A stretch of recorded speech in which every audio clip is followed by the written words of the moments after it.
third quarter now underway mula po dito sa Pasig City Sports Center. A new face has been inserted here by Coach Mike Buendia.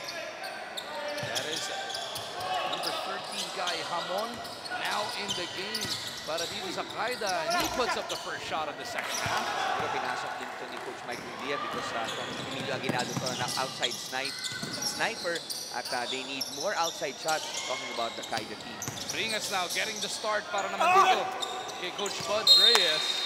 Came off the bench back in the first half. Pero dahil nga yung front line na itong Photon namumutik-tik na sa foul. We go to Bringas early on. 45-43, Qaeda up by 2. Hamon, metang ng bola. They go the other way. Outside jumper. Nothing but air. Pero nando doon. Si Lozada to clean it up. How many times did you see that in the first half? Kasamang Magu, offensive rebound. In spite of the misses, itong Qaeda nakakadikit sila or actually nakakalamang sila dito because of those offensive boards. Angahas to Rivera, but it is missed. Nagmamadali si Terzo. Over to Hamon. And he goes glass to knock in the deuce. Just like that, Qaeda is taking control of this game. Nice dish mula dito kay Joseph Terzo to a streaking John Hamon. At itong si Hernandez, who actually gave a good account of himself in that first half, scoring 12 points. Remains to be in attack mode at kailangan talagang tulungan ng mga ibang kasama niya, itong si Levy Hernandez. Habang mag-free throw nga itong si Hernandez, makukuha natin itong report na to from Ms. Riza Diaz. Mag-go from Coach Buds Reyes ng Photon Toplander, expected naman daw nila yung adjustment ng Qaeda Tiles Master. Ang maganda yun daw dyan, dapat sila din mag-adjust, mag-react ng tama dun sa ginagawa ng adjustment ng kalaban. One of those is to chase the shooters. They've been shooting a lot of open threes, napansin mo yan. But also on their end, yung mga big boys nila, medyo naka-foul trouble na rin. Nakikita natin sa bench si Alan Santos, may 4 na fouls na yan. Gomez has 3, while RV Marahas has 2. Thank you, Ms. Riza. Terzo from the outside. And yun, we've been mentioning it's been a game of runs. Adjustment, counter-adjustment ang kailangan mo dito. Yun ang chess match within this basketball game. So pag nag-adjust yung isang kunan, you always have to adjust. Make sure that meron kang counter play para sa ginagawa sa iyo ng iyong kalaban. Mangas will inbound from that baseline. Kasama niya si Rivera, Bringas, Hernandez at etong si Nakpil. Oh! Hernandez gets the bounce sa pagkakataon na yun. 15 points in the game para dito kay Hernandez. Talagang lisensyado dito. Etong si Hernandez mula dito kay Coach Bud. Terzo from this right side. Puts it on the floor. Mangas though keeping right in front of him. Outside jumper is a miss mula kay Parala.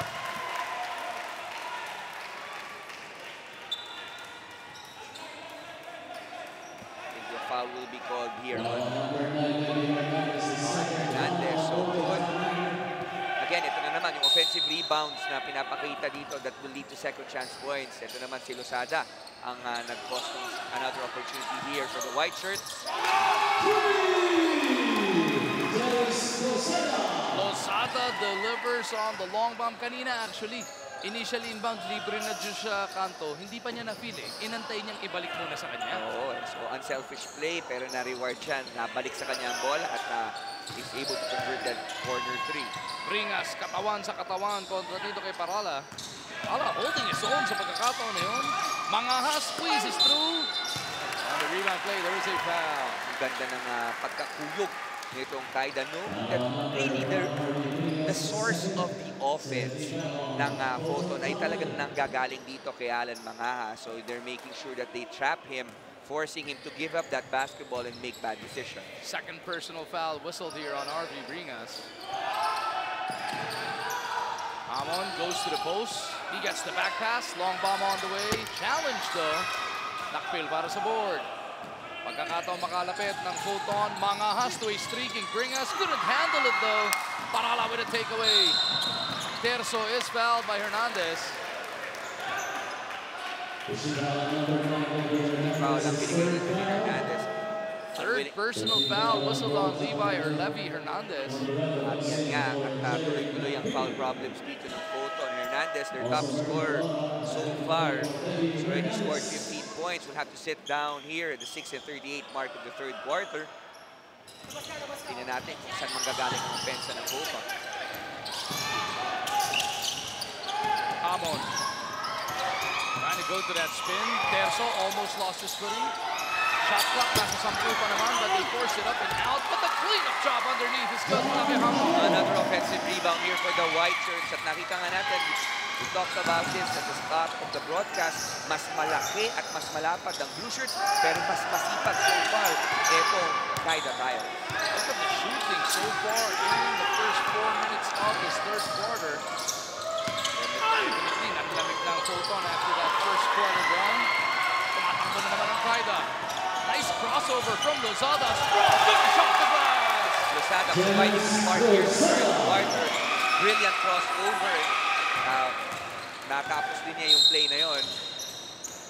All 7 of Lozada's points coming in the first few minutes of this third quarter. So siya yung nagpatuloy ng magandang nilaro kanina nila Rios to close out that first half. 56-46. This is the largest lead of the game already. Kaida looking to break. First time this evening, may double-digit spread nang naitatag. Etong Kaida Tiles, they were trailing early in this game. Took them a while to get their bearings going. Pero mahuli na natin in the second quarter hanggang in the third. But nilalayasan na nila. Etong Photon. Another one on the run for the guys in Rice. Terzo with a left-handed finish. Terzo giving a good account of himself. Napakaganda ng fast-breaking plays nitong White Shirts. Good pressure on the ball there. So far, a lot of one-on-one dito para sa Photon. Ayan na naman ang gagawin ni Rivera. Oh, but he gets it to drop off the turn.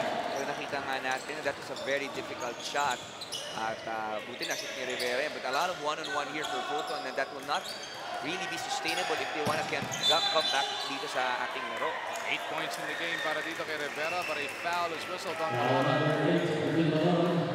As Mangahas will troop to the bench. Balik sa sayang itong si Rosa-Roso. The short minutes, Rosa-Roso playing back in the first half. Nakita mo yung flare, no? Yung handles niya sa bola, napakaganda. Oh, at again, he continuously, hindi natin yung talent nito. There is, of course, an adjustment period. That's a strong move there. Wala kay Paralia. Misses, however. 58-48. Photon is down by 10. Rosa-Roso will stop and pop. 18-foot jumper is good. Ayun, making you look good kasamang bago. Rosa-Roso converting on that jumper. Chopping the lead of Kaida just to 8 points. He is hounding Terzo tirelessly. Lozada once again. Not that time around. Rosa-Roso clears the ball. Kanina stop and pop this time around. Rosa-Roso will elect to go to the right side. 10 segundo pa naman sa kanilang shot clock. Rosa-Roso down the lane. Jumps it out to his face.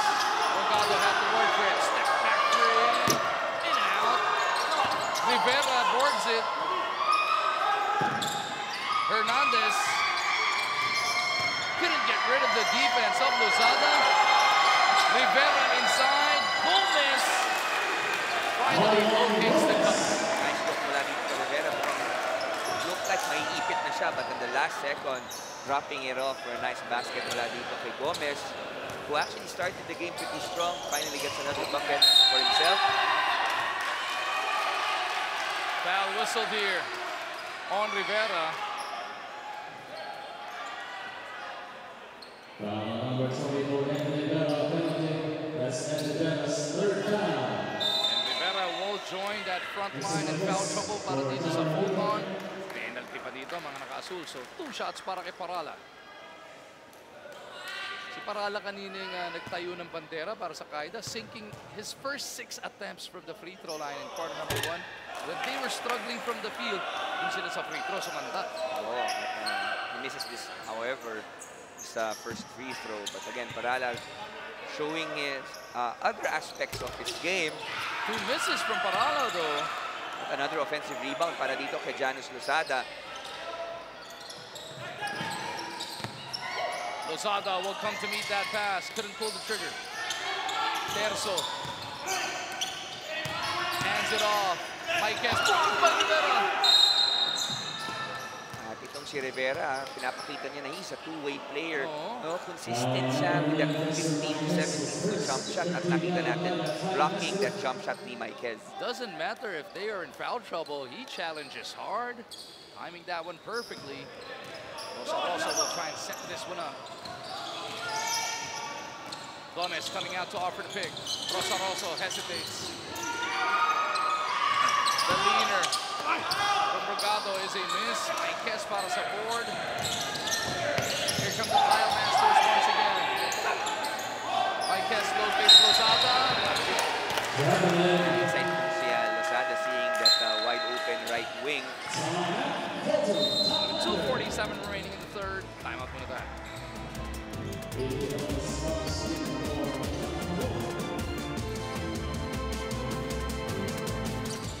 Ito pong Kaida Tile Master continues to subdue. Itong Photon Toplander, they still lead by 6, 58-52. How are they doing it, Ellie? They are really playing good defense at talagang minimake sure nila. Also on the offensive, they are very active in the offensive glass in spite of them not shooting very well. Ang dami nilang second chance. Robles back on the floor. He had a solid first half for himself.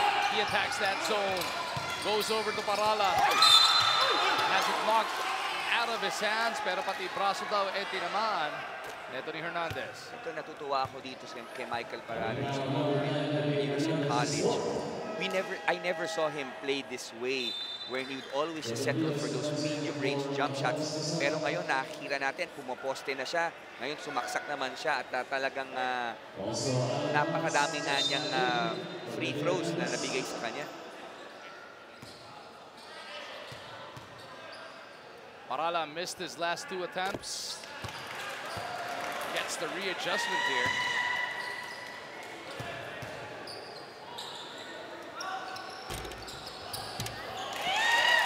Double digits na po si Michael Parala with 10 points, extending the lead of Kaida Tiles to 8.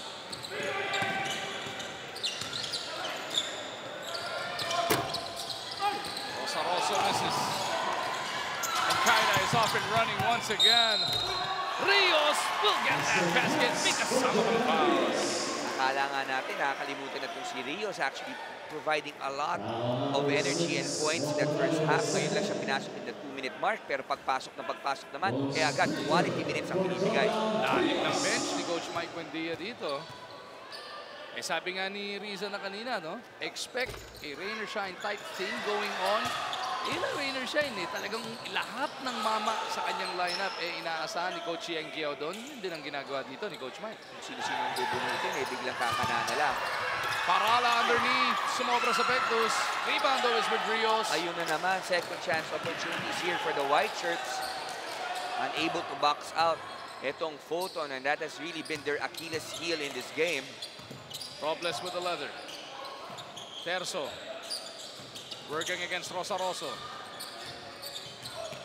Terzo with 4 to shoot down the lane.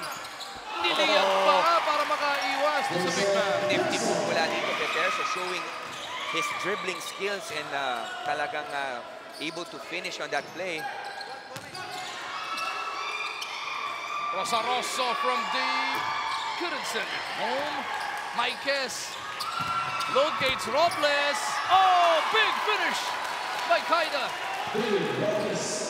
Takbuhan ang laro dito ng Kaida using their speed advantage at don't look now, 14 na kalamangan ng Kaida dito. Mangahas trying to stop the bleeding for the guys in blue, pero kita mo naman yung breakout na naman nito ni Robles. This time around, Photon wising up, Rivera with a steal. Mangahas is fouled by Terzo.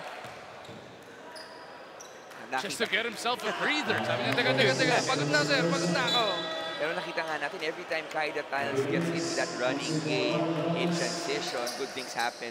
para sa kanilang kupunan kasi nga mas malapad, mas malaki itong Photon and able to get back on defense. So ni-make sure ni Coach Mike na talagang takbo sila ng takbo to get those easy buckets. Almario ang pumasok para dito kay Terzo. Likewise, etong si Gapawan ay nagbabalik para naman kay Parala. Mga Ahas, now more than ever, they need his scoring punch. They go the other way though. Mintis para dito kay Rogado. Another one-on-one setup para dito sa Photon, which has really been unsuccessful para sa kanila. Every time they move the ball, good things happen sa kanila. Rios on the attack. Spinning to the baseline. What a move! Jordan. Pinake yung pihit. Dinala na lang sa fadeaway, ano? Si Michael Jordan gumagawa nun eh. Balik sa 14, abante ng Kaida. Mga Ahas in the lane, trying to make things happen. 2 seconds to shoot. Maikes not aware. And that will do it for the first 3 quarters of action. 68-54 ang ating score. Ito nga pong Kaida Tile Masters will take a 14-point lead into the final frame.